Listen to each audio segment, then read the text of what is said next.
thanks again for tuning into another one of our Waverly Ranch videos. Over the past few weeks, we have done a ton of work out here in the garden. When we started, all that was here was ornamental bushes. It was more of an orchard. There was a lot of cherry trees, some apple trees, a lot of lilacs like you've got here behind me. But what wasn't here was any amount of real beds, and what we want to get out of this garden space is fruits and vegetables, and so that's what we've been working on here, is putting in all the beds that we need to get the food that we want out of this garden. So I'm going to give you a bit of a walk around and show you what we've been up to. One ask before we do that, if you can just take a second, hit the subscribe button, hit the like button. You know, we are working on making this a working ranch, so the more Mark 1 eyeballs we can get this in front of, the more that's going to help us. So please, if you could just hit the subscribe button, we would very much appreciate it. Now let's take a walk around. So as you remember, if you saw the ranch tour video that we did, we had a nasty windstorm here about a month ago, and our greenhouse took a real kicking in the wind. So that needs a lot of work. But what we've got here beside the greenhouse is we've got some really nice rhubarb patches, and then right behind me we've got a really nice chive patch. So I've also been doing some relocating of some of those chives into a new bed that we've got out in the main part of the garden, and then we've got a really big patch of rhubarb out there as well. And so I've just bagged up a bunch of those for Nana, then that's going to go to Nova Scotia in July. And then, you know, as we walk through, we've got so many cherry trees in here, more than I think we're going to know what to do with. And,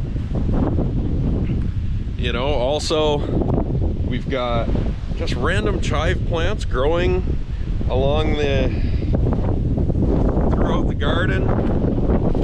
We've got, well, there's our big rhubarb patch, and believe it or not, you know, I harvested a third of that here the other day. So my friend Hamish in New Zealand sends me a lot of his garden videos, and I was always so envious when I had the little postage stamp lot in Calgary that I didn't have the same space. But now, you know, I got lots of space here for anything we want to grow. So let's take a bit of a walk around. So this bed right behind me, this one just went in this morning, and so we've got chives in one half, and then we're gonna have carrots going in that other half, and that's going to be one of the last things that I'm planting this year. We've been so busy with planting here. So you'll see as we walk through, there's some really big brush piles through here. So all of these hedges, you know, along here, none of these had been pruned, I think, for several years. So we did a real number on the pruning. So I need to get the truck in here, and I've been putting those brushes, all that brush in piles around the property. Good for habitat for the bunnies and for the upland birds. We've got a lot of pheasants and grouse and rabbits here on the property. Now, so this bed right behind me, so we have burgundy bush beans. We have this 12-foot long trellis. We have peas on one side, and then we've got yellow pole beans going on 2/3 of it on the other end. As we carry along, the previous owners left us lots of sawdust. They had a chicken tractor up there, so all of the bedding material is there, and so I've started using that for our compost pile right here. So we just started that here the other day. I've got to get a layer of that all buried. As we move down here, look at the great views that we've got here. So this is a big Hutterite field right behind me, and that I think it's been years, at least based on the pictures I've seen. So we'll see if it's canola again this year, and then we'll have some awesome views. It'll just turn completely yellow with all the canola flowers. So this bed right here, this is corn. So I've got a row of corn, peaches and cream, probably 20 feet long. And then I've also got some yellow bush beans and green bush beans in there as well. So, you know, lots of veggies. And as we come over here, so into the middle of our garden, this bed right here, you'll see we got, the potatoes are coming along really nice. So we've got two different varieties of red potatoes in here. We've also got red garlic in here as well. And that is coming up really well. You can see the garlic all coming up in amongst all the potato plants. And then we've got straw covering all of these beds. There was lots and lots of straw left over. So we used that straw to, you know, in place of mulch, so we didn't have to get mulch this year. Now this bed is something we put quite a bit of work into here. So this is a trellis system for tomatoes and cucumbers. So we've got 4 different varieties of tomatoes planted in here. We've got 2 determinate, and those are in the baskets, and 2 indeterminate. So in this one, we've got this is our cherry tomato bed. So we've got 2 cherry tomato plants that are determinate in the basket, and 2 indeterminate cherry tomato plants. So that means they're going to grow, keep growing in height, and that's why we've got a trellis. So I need to put the lines that I picked up out here, and then those will run right up the height of this trellis, and all the vines that come off of these. So see if we can find them. So little things like this right here. So, you know, where conventional wisdom would say prune that off, that is going to be a whole nother vine that we can string up and get a whole bunch more tomatoes out of. We've got a couple of pepper plants here in this central bed, and there are also some celeries in there. The celery pots that we got at Canadian Tire didn't do all that well. They didn't last very long. So we planted some seeds. So we'll see how long those take to pop up. I did have the seeds all in wet paper towel before I put them out here, so they were all sprouting really well before I put them in the ground. So I don't know, we should see the celery the cucumbers pop up here any day now. So over here we've got these are our beefsteak tomatoes. We've got 2 plants that are determinate and 3 that are indeterminate. So same deal, we will run those indeterminate vines right up to the top of the trellis. Now,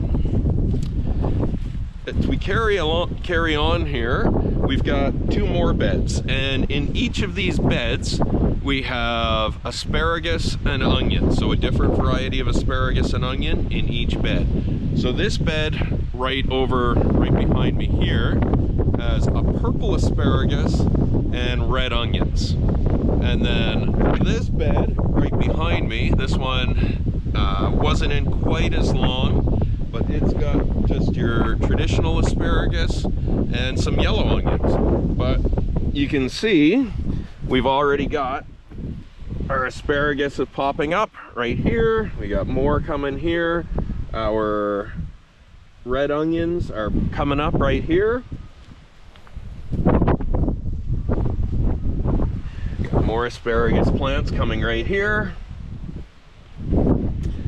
So looking really forward to that. We can't harvest the asparagus in the first year. You've got to leave that alone, and you can only start harvesting the asparagus in the second year. So then coming on to the next bed that we've got in here. So this bed right behind me is strawberries and pumpkins. So we have, oh geez, it's got to be 30 to 40 strawberry plants that went into here, and then there's another half a dozen pumpkin plants that are growing here as well, and they're coming along really nice.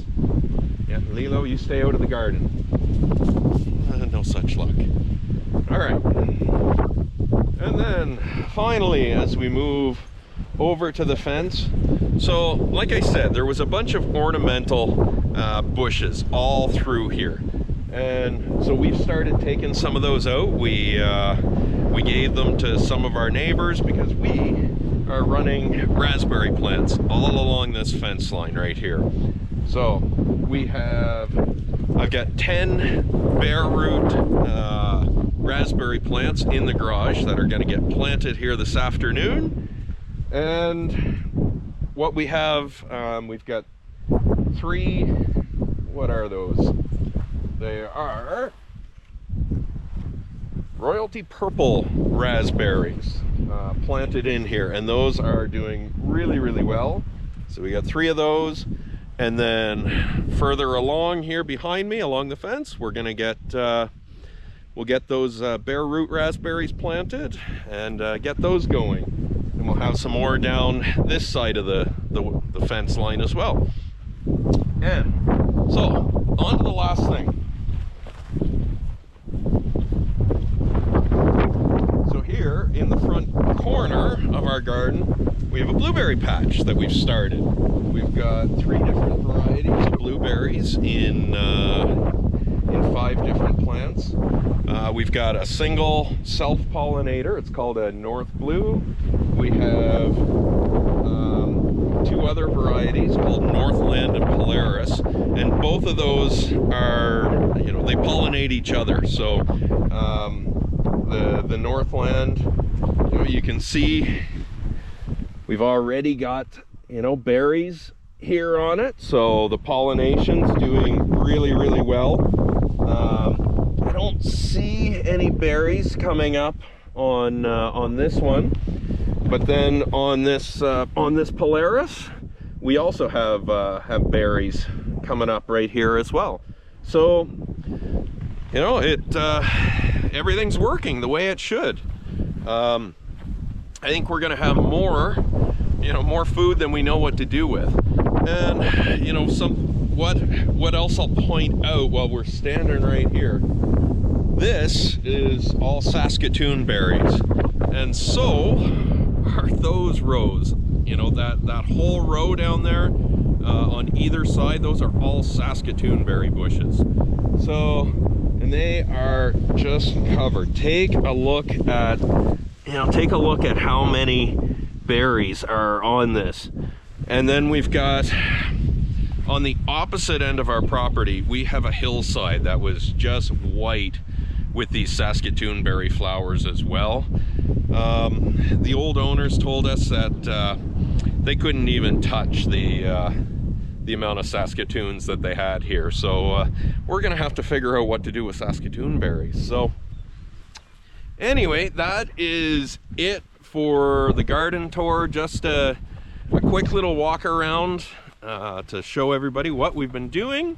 So thanks again for tuning in to just another update from the ranch, and you know, hope to see you on the next one. Cheers.